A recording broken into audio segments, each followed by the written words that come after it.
community, Ramadan Mubarak. بسم الله الرحمن الرحيم يا أيها الذين Hello and welcome to Salam Radio 106.2 FM. You are listening to Midwifery Insights. My name is Faiza Rahman and I'm the founder of Raham Project, and I have a really, really lovely guest today that I want you all to meet today. So just before we start, I want you all to know that you can get in touch with us on the show if you'd like. There's various ways in which you can do this. You can text the show on 01733 602 133. You can email us on info@salamradio.co.uk, or you can comment on the Salam Radio Facebook thread. Now, we're going to be sharing this on our Raham Project Facebook group as well. So if you are listening in, please do comment. Now, today we're going to be talking about some really exciting work that's happening locally and also nationally within maternity care. And I'm going to move forward in a bit to introduce our lovely guests. But just before we talk to Savati, I want to touch on what health inequity is. Now, health inequity is when people are subject to unfair and avoidable differences in the care that they experience.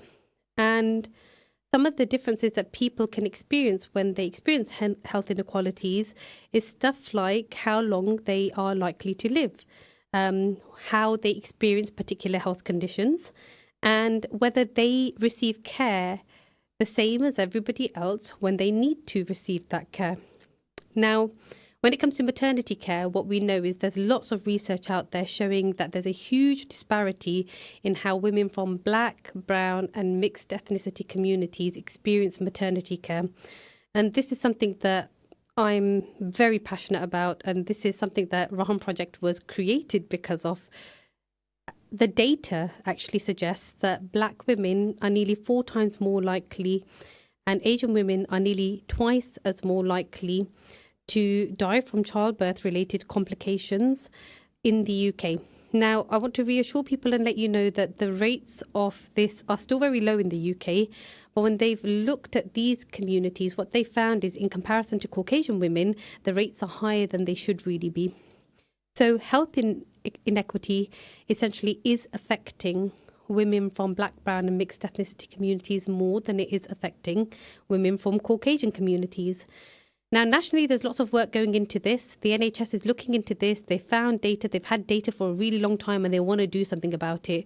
Locally, we've started doing lots of work, and I want to talk a bit more about this with you all. Now, before we get into that conversation, I'm going to introduce the lovely Savati to you. Now, Savati is a 36-year-old mum of 9-year-old Isa. Savati is British Asian. Her family moved to the UK in the 70s as part of the East African Asian wave of migration. Savati is a social person, spending lots of time with family and friends. She loves food, music and sunshine. She has over 10 years experience working with women and men who have experienced domestic abuse. Savati now works as a peer connector for Mama Hub with Barnardo's, where she supports Black, Asian and mixed ethnicity mums and families from pregnancy until their child turns 2. Welcome, Savati. Hi. Can I just say I'm really, really excited to be on here today. So thank you for having me. I'm so happy that you agreed to join, and I know you're really nervous, and we always feel a bit nervous when we're doing this kind of stuff, but we're going to keep it really casual and real for the people that are listening to us, because that's who we want them to know. We want them to know who we are, the work that we're doing, and actually we're human beings that have a mission where we want to help women from these communities around the time that they're pregnant and after they've had their babies. So I think let's start with Savati. Tell us a little bit more about yourself. So you obviously come from a really interesting background where you worked in domestic Yes. violence? Yes. Do you want to talk a little bit about that? Yeah, How long so- were you doing it for? What did that mean for you? So, yeah, I worked, again, locally in Cambridgeshire as a domestic violence advisor. So, working with men and women who are experiencing domestic abuse. And that was for like over sort of 10 years. And, you know, it's quite hard hitting, but it's something that I've always wanted to do, work with the community. And then sort of from then, well, in the recent sort of last 6 months, I've moved on with Bernardo's, part of the Mama Hub team, to work with women from our communities, the Black and Brown communities, supporting them through their, you know, perinatal journey. And for me, I think this was a really important move. You know, I've spent 10 years working in one area, but for me, this is a bit more personal. As a mum, and my experience in pregnancy and the journey after as well, sort of like postnatally, it was really difficult. And it was, you know, it was a very, very difficult time of my life. And it really changed things for me. And, you know, I've got a beautiful son, Isa, who's I think might be listening. Hi, Isa. Hi, Isa. Yeah, so I know, and I did go through a lot of difficulties in. I know we're going to touch upon some of those subjects as we, you know, continue with the show. And I wanted to. So when I saw this project, and in fact, Faiza, it was you that kind of introduced me from Raham. I wanted to help women and families from our communities. That's so fascinating. I wonder if you want to touch on what your experiences were as a mother, because I know from speaking to you personally, and please obviously share what you feel comfortable, because we are live right now, but what was it about your experiences that you felt maybe didn't feel like they went how you wanted them to go, or what did go well for you? What was it about your birth care experience? What did you learn from your experience of your pregnancy with Isa? I would say that firstly, I was young, so I was, you know, 26, and it was during pregnancy, I suffered from severe anxiety, so like perinatal anxiety, but I had hyperemesis.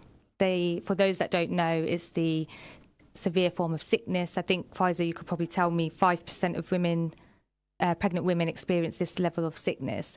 So that combined with the anxiety, I think it was like, whoa, what's going on? Because it was like an overnight thing where I just woke up with this severe amount of anxiety, and then obviously the sickness had started as well.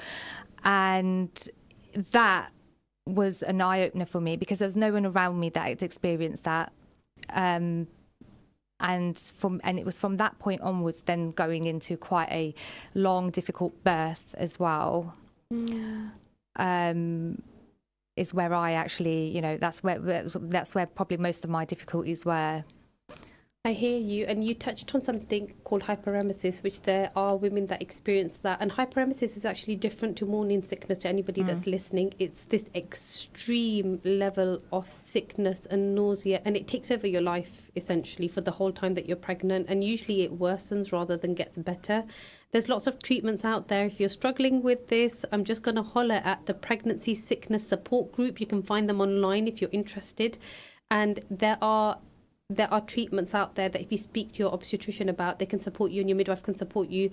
But I know from working clinically as a midwife that it's something that mums can find quite debilitating. Like, you can't do basic things like get out of bed. You just feel sick the moment your eyes are open. You have to lay down for most of your pregnancy. It kind of consumes you, and it can send your emotional well-being completely off. Yeah. And that's something that I've definitely seen. And you also touched on anxiety. You know, a lot of people sometimes have the notion that it happens after you have a baby. Yeah. And I guess, I mean, you told me how you felt. Were you aware that this could happen when you were pregnant? I had no idea. It was.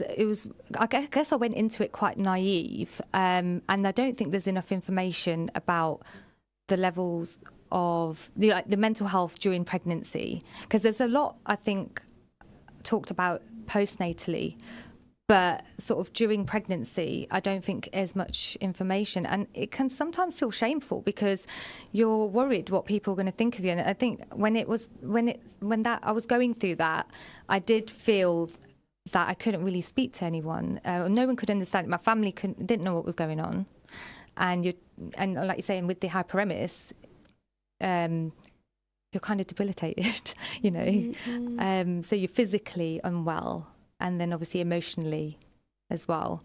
So many changes as well happen when you're having a baby. And with your first one especially, I think there is this preconceived idea that when you get pregnant, pregnancy is going to be smooth sailing, I'm going to feel great, probably look great. And actually, I remember one of my sisters telling me as a joke, when I'm pregnant, I'm going to make sure I get dressed really nicely. I'm going to have a bump and I'm going to look like this. And she's listening to me. She probably knows which sister it was. And I just remember thinking in my head, I feel so uncomfortable and big and nothing fits me. And it's not how I thought it'd be. But until you're in the position, you can't truly empathize with what it actually feels like. Yeah. And honestly, at one point I was like, you know, everyone used to say you get this glow. I was like, where's my glow? Because I was not glowing. Oh. Not at the start. Yeah, I hear you. Very quickly touching on the anxiety and depression for anyone that's listening, I want to always raise this. 1 in 5 women in the UK struggle with anxiety and depression. And yes, it can happen when you are pregnant. It can start from pregnancy and it often carries on until after you've had a baby. If you are struggling with your mood, you're feeling persistently low, anxious, you're tearful, you feel like your mood's more erratic. Some women actually suffer from what we call rage in pregnancy. If you're feeling any of these uncomfortable emotional feelings, please reach out for help. And I was going to just touch upon that because I think it's so important for people to know that it's okay to talk about it and it's nothing to be ashamed of. And like you say, you might have not experienced with me. I had nothing prior to pregnancy, and then all of a sudden it just came up out of nowhere. And it's not until now that I've started working in this field that I've realised that, okay, now it makes sense why I might have had this, you know, because sometimes you do get, is it perinatal trauma? Yes, that absolutely. comes to the surface for women, and there could be various reasons for that, but it's quite normal as well. Yeah, well, the rate of in the UK for birth trauma is 30%. That's a third of our population. 1 in every 3 women experience something that causes them to feel traumatized. And actually, I always wonder when we read these statistics, how representative are they of our communities? Because I mean, what's your experience? Do you think women from our communities are good at disclosing and talking about this kind of stuff? Do you think we capture it well enough? I mean, as a whole, I don't think so. And I think historically we know that it's the taboo in Black and brown communities, like mental health and addressing mental health in general. So I think in pregnancy, I would say probably not, because I think in general people expect it's a time where you're bringing another human into this world, and you know you're going to be the caregiver, and it's almost like you can't really. Sometimes you might feel like you can't openly talk about it because everyone's excited, but you're feeling absolutely the opposite sort of way. I completely hear you. But I would say I do know, like I think our generation it's starting to change a little bit, and I think our generation we are talking. You know, when I think about my social group and friends, and now that I have mums, we are talking more than we have done before. Yes, I think we are definitely. There's more awareness. People talk about it a lot more. How do you think it works with our older generation of mums, though? Because their generation wasn't necessarily as open talking about these sort of things, and there was a lot of stuff that was probably brushed under the carpet. Yeah. And as an Indian person, do you relate to that? Because that's definitely very common in the Pakistani community. Yeah, I mean, definitely. I think like when I think to like my mum's generation and my grandma's generation, I think it's even worse than the grandma's generation, because it was that sort of notion of you just get on with it. And maybe there's a lack of understanding that actually this person needs some help, maybe some support. And often when you are struggling, the kind of help that the community would offer, which can be the solution for some people, it may not always be the right solution for everybody, right? Yeah. What are your thoughts on that? Yeah, because I think everyone has a say, and you know, we all have our cultures and our heritage, and there's some fantastic things that come from that. But I also think that sometimes it's not always the solution to fix a problem, you know, particularly when we're dealing with mental health. And, you know, that maybe actually we do need to look in what's out there for us, support-wise. Having the knowledge is power, isn't it? If you know what's out there, then you can pick and choose the bits that feel like they're right to you. And also recognizing that sometimes it's not as simple as going to somebody and somebody prays on you and it's going to fix your problem. Yeah. Or that if you pray better, you're going to get better. Yeah. Or if you, I don't know, if you do this X, Y, Z, there's lots of sometimes conditions put on it. Like if you did this, it wouldn't have been like that. If you had done it like this, it wouldn't have been like that. But actually sometimes you're just not feeling well in yourself and you just need to ask for a bit of help. Yeah. Thank you so much for talking about yourself, and it's really insightful to hear your experience, and I'm sure there's lots of women out there that would relate to some of the things that you have spoken about. Whether they've spoken about it or not, I'm certain there's women out there that would have 100% related to that. I want to move on a little bit, Savati, to talk about the Mama Hub. I want you to just tell me about the Mama Hub. What is it? Okay, so the Mama Hub, so at the Mama Hub, we offer sort of practical help, advice and support to women, mothers and families from Black, Asian, mixed heritage communities from like throughout their perinatal journey, so pregnancy and up to 2 years after. It's a local service, a local project, and I know it's been in the makings for a while. And some of the support that we can offer is things from one-to-one support, advocacy for mums and families during their you know, like say the perinatal journey, and that can also be external factors as well. We can advise and signpost because we all know we look at people holistically. You know, we offer and support in antenatal classes with you guys, the RAM project, the birth preparation classes, which are really, really great. We also have tea and coffee mornings groups running for mums and babies, or pregnant women can come along. Again, where it's very informal. Come along, have tea, have drinks, cakes, biscuits, connect with other mums, and we're there running those as well. So if there's anything that arises for women, they can actually, you know, speak to us and we'll be able to support them. And also sort of from the mental well-being side of things, you know, we're working with CPSL Mind with their courses, well-being courses for after pregnancy, after they've had baby. And something sort of new as well is the organisation Mum Embrace, and they're going to be running sessions that provide culturally sensitive support to brown and black mums around their mental well-being, and that's through all stages of the journey, so not just postnatally. Fantastic. So it sounds like this project has got loads of different components to it. It has, yeah. Which is a real strength, I guess, because it sounds like lots of people are wanting to work together. Yeah. To improve things for families. And the great thing is about the Mama Hub, you know, even though we're new, we're adaptable. So we really are listening to the families out there, the mums, you know, and what they want. If something's working, if it's not working, we are sort of ready to adapt to that in collaboration, like you say, with these organisations. It's not just one organisation, you know, we're working with for various community groups and charities. I love that, actually, because you have to be adaptable when you're working with diverse communities. Well, yeah, because, you know, when we think about, I mean, in my view, is that when there are projects, a lot of the times, or services, let's say services, a lot of the times they come top down and they don't necessarily work with our communities. And this is a bit different because we're kind of going bottom up and we are changing and altering, improvising as we go as well. That is such a good way to be working. I mean, I have experience working grassroots and also working at that top service level. And what I've always found is to get sustainable change, it needs to come from the people who want the change. Yeah. And it seems to be more sustainable, and it seems to have a stronger root when it comes from the grassroots. Well, yeah, because you're connecting with people sort of authentically.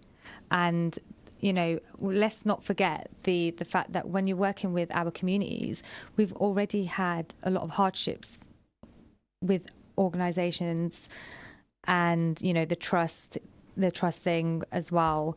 So I think when they see, like you say, the grassroots projects, and we're sort of working with them from bottom up, they can see that we're genuinely trying to support them, and it's not just an initiative or a tick box exercise. That's the main thing. I love that. So trust is very important. 100%, yeah. Do you want to talk a little bit about that? Why is trust important in our communities? I think, and this is me going off on a tangent, No, don't. but in my opinion, we know that brown and black communities are marginalised and have been in all areas of life. Let's talk about it quite openly. We experience quite a lot of systemic racism historically, and it's still going on in organisations, you know, statutory organisations as well, in different parts, not just the healthcare, but it's in all areas, you know, when you look at it, from employment, policing, and, you know, all different areas. So I do feel like trust is a big thing, because we do have a lack of trust. Yeah, I hear you. And I think also, whenever you look at, say, large corporate scale organizations, and that's an easy one to look at, because you can see usually who sits at the top, who's making the decisions for the communities. And really, for people to understand the communities, you need to have people like the people in the community sat at those tables, right, explaining what they need. Yeah. What do you think it is that our communities need? So from the mums that you've spoken to, or the families that you've come across, when it comes to their maternity care, what kind of things do women say, this is what I really need, actually?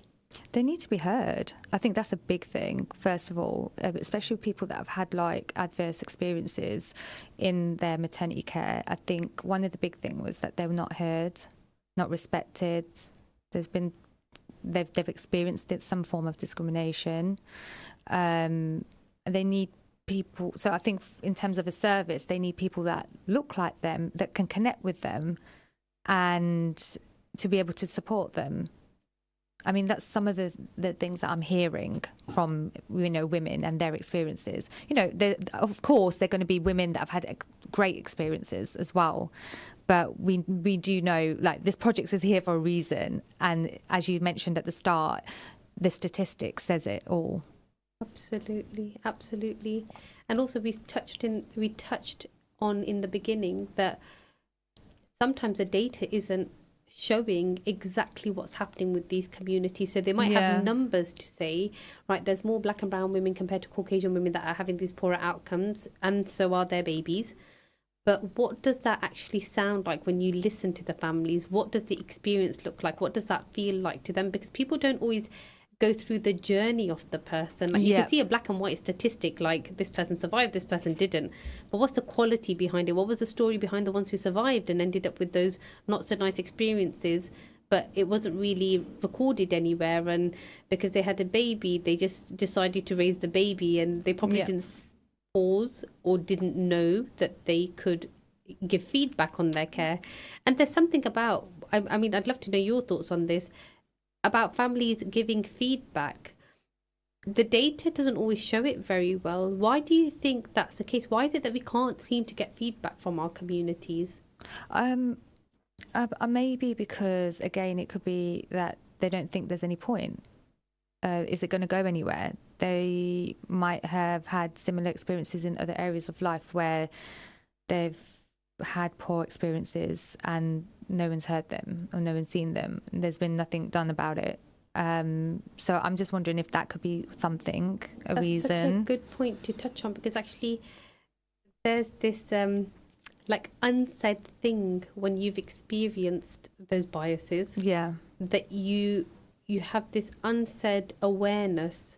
And often when you're in a room of black and brown people and you start having conversations, there's certain things that start resonating without an explanation. Yes. And that's one of the beauties of the hub, because with not only in all areas, you know, from the antenatal courses to even the coffee sessions. It's a safe space for where you can just talk without explaining yourself. Everyone gets it. And don't get me wrong, we've got different communities within the brown and black communities. You know, you've got different cultures, communities, but there is something that brings everyone together where, like you said, you can just talk quite openly and people just get it. I love that. And you know what, we're going to touch on that when we come back, because we are going to be going to an advert soon. So, Savati, I have loved listening to you. We've got half an hour left after this advert, so it's going very fast. It's going quick. It always goes quicker than everybody realises, you know. Now, we definitely want to hear from the people who are listening to us. So if you are interested in this conversation, please use our social media channels to connect with us. And if you do want to call in or text, remember the number is 01733 602 133. You can email us at info@salamradio.co.uk, and you can comment on the Facebook pages, either Salam Radio or Raham Project's page. And we look forward to joining you again after the advert break.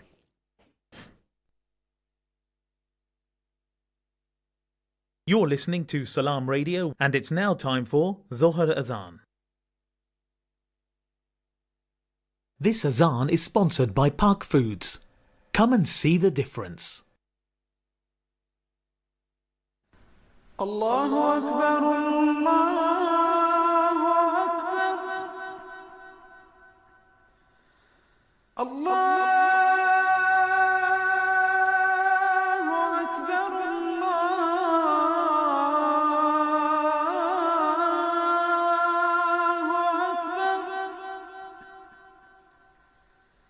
أشهد أن لا إله إلا الله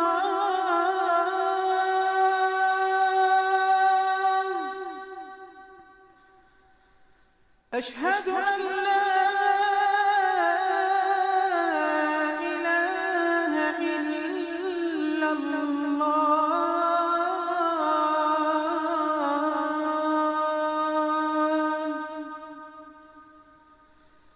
أشهد أن محمدًا رسول الله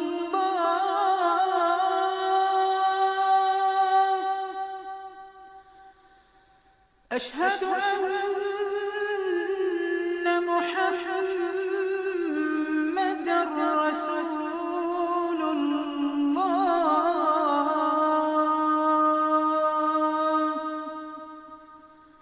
حي على الصلاة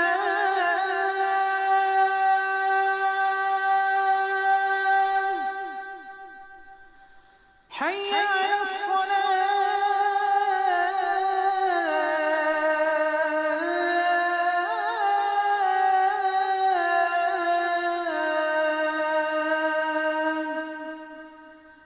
حي على الفلاح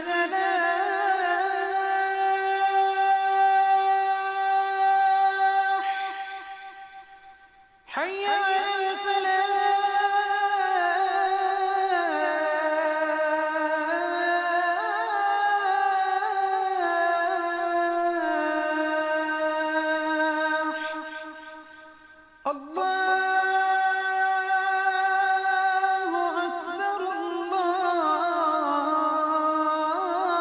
الله أكبر الله أكبر لا إله إلا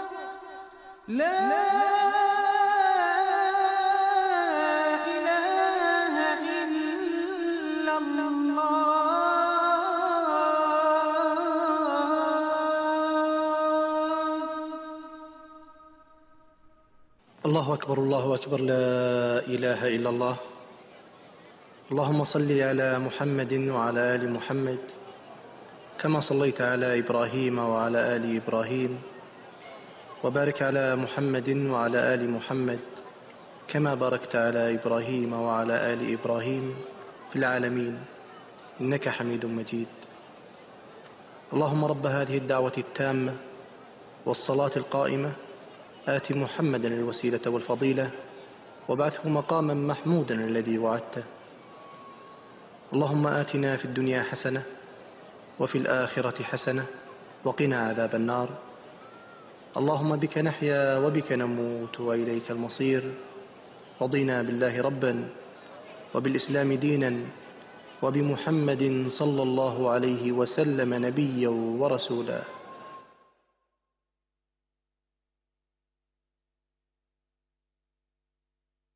Salam Radio. Right, everyone, welcome back to Salam Radio. We are on 106.2 FM. You're listening to Faiza Rahman. I'm your local midwife sharing Midwifery Insights with you. And I have the lovely Savati from the Mama Hub. And we've been talking about all sorts of interesting topics about the Mama Hub. I'm going to give another shout out to Savati just to let you all know, if you've just joined us, that Savati works for Barnardo's. And at the moment, she's working on a project called the Mama Project. And this is a partnership between Barnardo's, Raham Project and CPSL Mind, and it's funded by a organisation called SEEN. If you're interested, please go and have a look at their work. It's fantastic. If you want to get in touch with us during this radio show, remember that you can shout at us via text, or you can call in on 01733 602 133. You can email us at info@salamradio.co.uk and then comment on our Facebook posts, which are being shared on Salam Radio and Raham Project. Now, we have got some comments. We'll probably start with those, and I'm going to get better at reading the comments. So to all the listeners out there, thank you so much for listening in. And I love getting to your comments, and I'm going to get to them first on this half of the show. So Shiraza said, "Hello, Mummy. You are doing a really good. You are doing really good." And then Faisal commented, he said, "In many cases, NHS and public sector organisations take feedback, but don't put in the resources to follow up and improve. They don't treat people like customers and find out how to provide a better service. You can see it when you visit any local office, GP or NHS hospital. It's like they are doing you a favour. This is my personal experience." Very interesting experience to share with us, Faisal. I have often wondered if with healthcare institutes, if they treated it like a business, and they had the customer knows best sort of attitude, you'd adapt your service because you'd keep listening to the customers and you would perpetually improve the outcomes. What's your thoughts on that? Listening to the customers and making sure that you're changing the service based on their thoughts and feelings.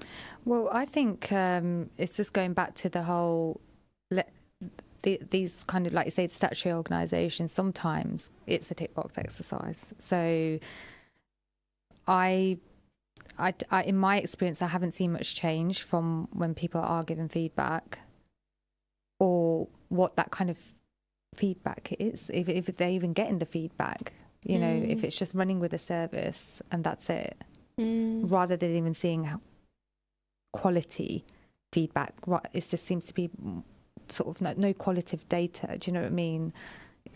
Listening to your customers is very important. Listening to the families is very important, because you don't know what you need to change unless you go and ask the people what they need. And already, just going back to the Mama Hub, we are at the start of this, but we are seeing where we might have to adapt in programs, possibly, and just the way we do things and locations and, you know, etc. I think, I love that, because you keep coming back to the Mama Hub and talking about how we're going to keep adapting, we're going to keep changing, we're going to listen to the communities. That's a real strength of the programme. Yes, it is. And also, just so that everyone's aware, like within the hub, we have got, you know, peer connectors that are local and from the communities, you know, black and brown communities. And we also contribute to that feedback in terms of adapting the services. I hear you. Tell me how you think the Mama Hub is going to improve things for families. Well, I think it will just be a place where, a safe place for them to, express themselves if they're having problems or getting support. But also, like, if there are certain gaps, like, you know, families where they've got language barriers and they need the right education and support around the maternity care, that's where the Mama Hub will be quite pivotal in terms of giving them that support and getting them in touch with who they need to get in touch with. it all essentially will be like their voice. Like advocacy, lots of Yeah, there's lots of advocacy that can come with it, however that might look. And that's nice. You're willing to be adaptable, it sounds. Yeah, adaptable. And it's just, the way that we sort of want it to work, it's not, we don't want families to look at it as another service, another tick box exercise, another, like where it can be to what they want. If they want to come in and have a little bit of advice for just one area of the problem that they're having, they can do that. They don't have to go through a whole sort of process just to get a bit of support. I hear you. And you mentioned actually one of the gaps in maternity care or just care in general can be language barriers. Yeah. And we've already touched on things like mental health. What other gaps do you think women experience in their maternity care when they're from our communities? Well, like I said, we've touched upon the big one for me was the mental health. I think there's language barriers for some, and not having real. I think the consistency. I think this is in general though for maternity care for women, is the consistency with midwives, and I know there's reasons for that, but it does. Impact your journey. If imagine you could have a midwife, and you can tell me, Faiza, because you are a midwife, start all the way through to after baby's born. Imagine having the same midwife, what kind of difference that could make for someone. And also, I think one thing that came up for me was pelvic health. Okay, tell me more. I think there's a gap in pelvic health because when, again, 9 years ago, when I was going through that whole process, I had no idea the importance of pelvic health, especially if you're experiencing any kind of like perineal tears or any, and that I think there's a gap and no lack of awareness in our communities about how to treat that. Your pelvic floor exercises, or even just if you've had tears, if you had, second, third, fourth degree tears, episiotomy cuts. Yeah. It's just sort of education around that. Yeah. I think there's a bit of a gap, I feel. Yeah, I'm going to second what you're saying from my experience. And I love that you touched on having a midwife that you might have met consistently throughout your pregnancy. What was your experience, or what is the experience of the women that you speak to, your friends or your family? What is it that they experienced when it came to whether they met the same midwife throughout their pregnancy or not? So for me, I didn't. I think I did maybe at the start have the same, but I couldn't think of like a time where I could think like I knew my midwife's name. I could go to her for any kind of advice. So for that reason, even though it's 9 years ago, I just feel like I didn't have the same consistent midwife. And I feel like the importance of it is, for me, is like if you have that someone consistent in healthcare during your journey, you're more likely to open up when there are issues and concerns, whatever that might be. I completely hear you. And actually, there's lots of work that's gone into maternity care via NHS England, where they had a initiative where they wanted to provide continuity of care by a certain time frame to all women across the UK, but particularly to women from Black, Brown and mixed ethnicity communities and women from disadvantaged communities, because what they found was it improves your healthcare outcome just by seeing a consistent midwife. You're more likely to have a better outcome as a mother, and it also reduces your rate of a miscarriage. That's really interesting. So there's data backing up that having continuity of care, seeing the same care provider, actually improves your outcomes. It's such a simple thing. But there's obviously a crisis happening in the NHS with staffing, so therefore to deliver it isn't quite happening. And it sounds like that's what your experience is. Yeah, and I think I'm just thinking about my friends or people that I know or mums that I'm speaking to. There is this whole, they don't really know who to talk to. And this is not even just in pregnancy, but I think even after pregnancy, some families, if it's their first time baby, they're not getting clear messages as to where they go for certain maybe checkups or what happens now. Like, you don't see a midwife now, you go into the health visit. If you don't know the system, it is not the easiest to navigate. Absolutely. And you were obviously born and raised in the UK. Did you find the system challenging as somebody who is a second generation, can speak English and probably well integrated? Did you know what the system was like? Did you understand the system? I think I went into it, I was quite naive. So I would say it wasn't that easy. But it was almost like, I think 9 years ago it was a bit different in the way that you did your bookings and everything like that as well. But yeah, I didn't think, I found it a little bit difficult that you just had I think it was a triage line if you had any problems. And that's all I remember from it. Fine. Yeah. And did you, with your maternity care, did you have your maternity care at your home, or did you go to a GP surgery, or did you go to a children's centre? It was all GP, Was it? mainly. GP, and then obviously the home once baby was born, and the standard appointments. And then it was just the weigh-ins that were at whichever location. They're usually at the community health centre or GPs, but it weren't at children's centres in my experience.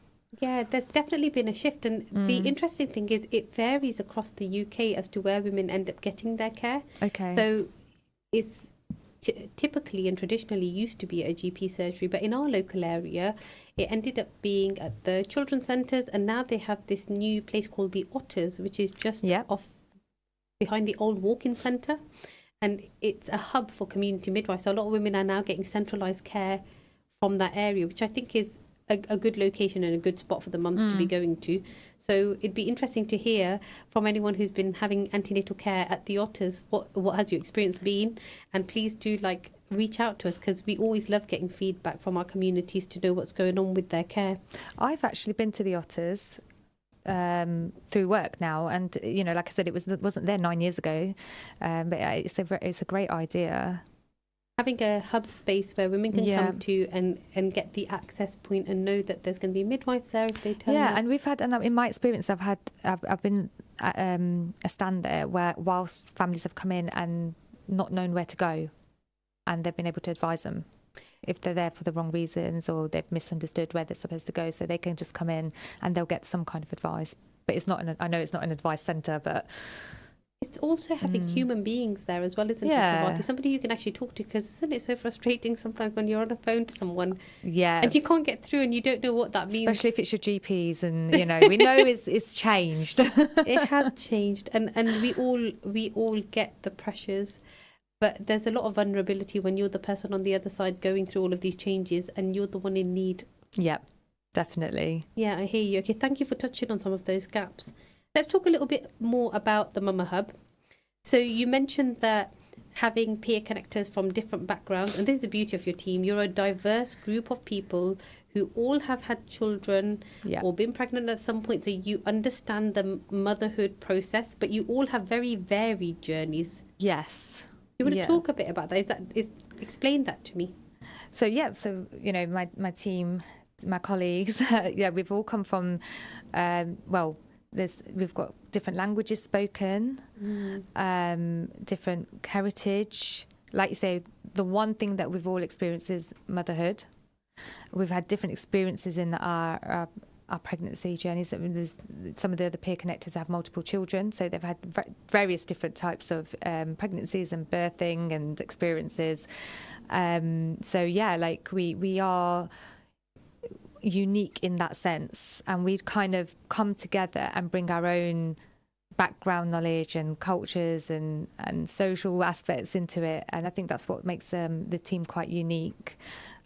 And great for the community, the local community in Peterborough. I hear you. And what are some of the highlights? What have you learned as a team? What's been new to you, Savati, since you started doing this project? New? Oh, that's a bit of a difficult one. Like, what do you mean with coming on board to the Mama Hub? Is there anything that you've learned about maternity care that you think, I didn't know I could even? There's been so much. There's been so much. Like as a mother of a 9-year-old, I've learned so much in just been sitting in the antenatal classes, what my birthrights are, what options I have and don't have. I never knew any of this, and I probably wouldn't know any of this unless I was actually sitting in one of the antenatal classes or doing the research. The support out there, the mental health support, the mental well-being support, So all those type of things I've actually been learning. And, you know, like I said, even from the perinatal mental health, you know, it's not until the perinatal trauma, it's not until we started, you know, training on that to know that these are the impacts and this is what can happen. And it's all through working in the Mama Hub as a peer connector. I've learned so much. And also one thing we are learning with one another as peer connectors is because we come from different cultures and backgrounds, we're learning about each other's cultures and backgrounds. You know, what one might do and their families might do differs from another person's. It's so good to have that awareness, isn't it? Because it helps you build community relations. It helps you have an awareness that other people might live lives differently to you, but we can respectfully live with each other. Of course. That's so important if you want to live in a cohesive society, because we are all from different backgrounds and cultures and experiences. And is respecting that. And it's respecting that. And that is such a nice and safe space to create, because for our children, I think I can definitely say this, my parents were both from Pakistan. Mm-hmm. And now me and my husband were both born in the UK. So therefore, my children are going to be more integrated into the West than, say, my parents' generation were. So therefore, I'd like to see, the vision for me is I'd like to see a society where we can live more cohesively, regardless of each other's beliefs. Yeah.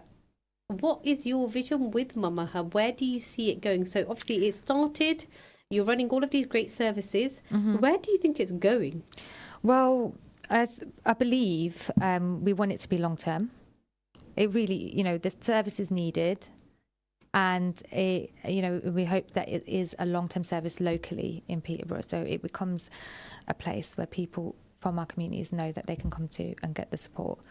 But also, you know, saying that we want it to go national because there is a need, and that would be really great to see a service just like Mama Hub in all over the, you know, UK, so in the towns and cities, because it's needed. That's so aspirational. And actually, when you look at the data, we know what's happening isn't just happening in Peterborough. This is not a Peterborough-based issue, people. This is happening all across the UK. Yeah. So imagine having this rolled out in all of those different areas. Mm-hmm. Now, all of these services sound fantastic. Can you please tell our listeners, how do they come on board? How do they register? So if they want to, for example, come to an antenatal class, or they want to come to one of the coffee mornings, how can they come on board the programme? So if they go onto the Bernardo's website, we have a links for the Mama Hub. On that, you can register. And once you register, someone from the team will give you a call. So it is really simple. There's not a long process in terms of getting support. It's just simply registering from the Bernardo's website under Mama Hub. And a lot of the leaflets and flyers and social media posts that we are posting all go back to that link. Brilliant. If that makes sense. So it's like one point of entry. Yeah. And say if you can't read or write, say if I'm listening right now and I'm somebody's sister and I'm like, oh, my sister could go to that. Mm-hmm. She might find it useful, you know, getting booked onto the antenatal classes that are taught by experienced midwives, myself and Lisa. I'm hollowing at Lisa. And they want to help them register. Does it have to be the mum who does it? No, so someone else can do it for you on the behalf. So anyone can register for someone else. They can register themselves. You know, you can have a health professional or a community member do the registration for them. It's just getting that registration with a few basic details.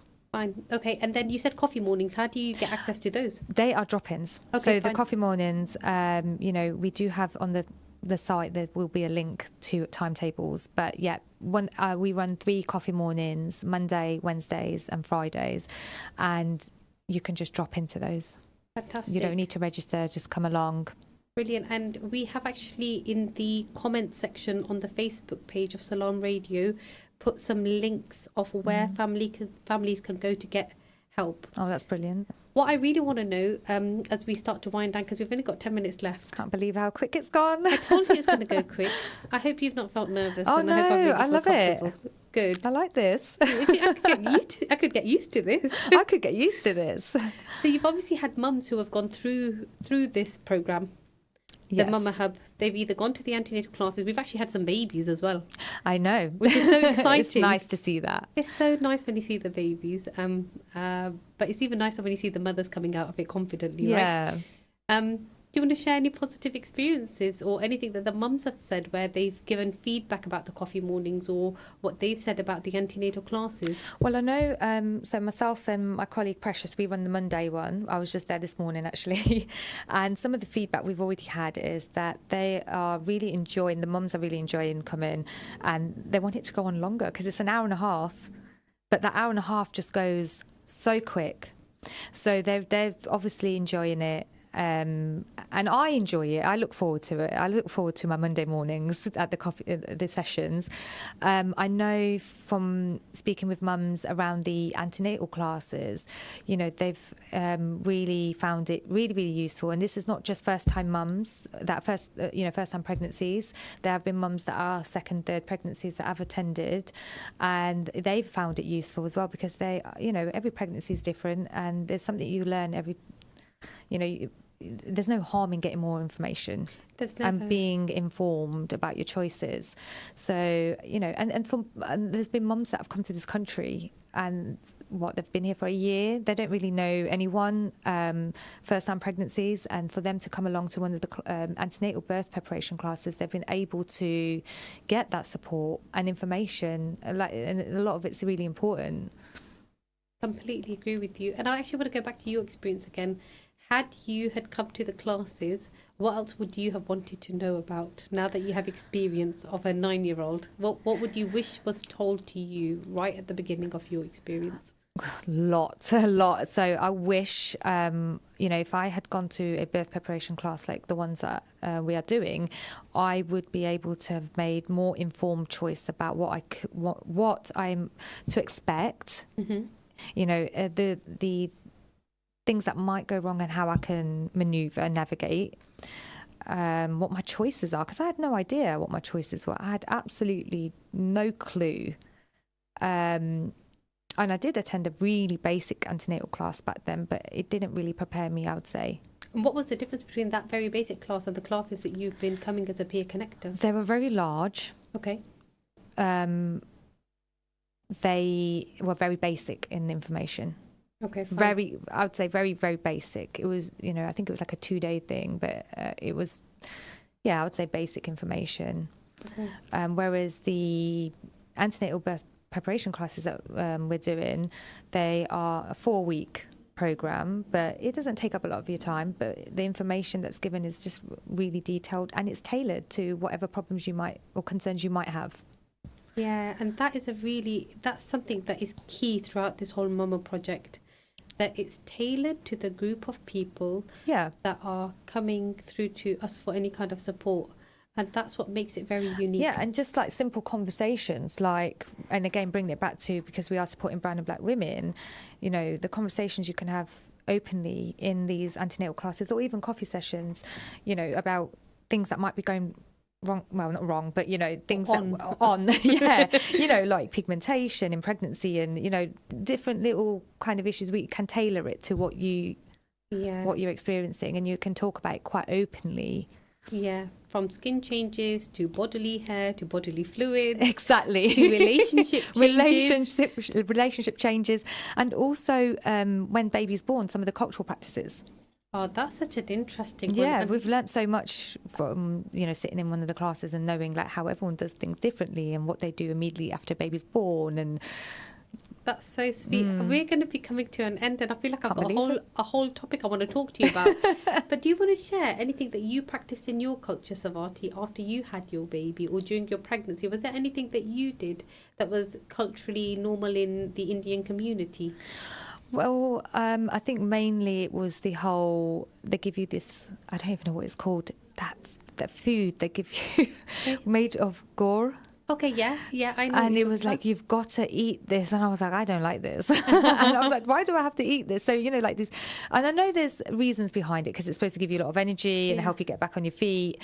There was things like that. But I would say it's the whole family's flooding to your doorstep once baby's born. I know most Asian people can relate to this one. I was in no fit state, but we had, with families wanting to be, they're excited. I know there was a new baby and they want to celebrate, but I think, these are some of the customs that we have in our cultures, in the South Asian cultures, I think. Do you think it's similar in the black communities? Possibly. I'd have to find out and ask, actually, from the team. Yeah, I think so. Yeah, I think it might be in some communities. Yeah, I think that'd be really, really interesting to hear from, actually.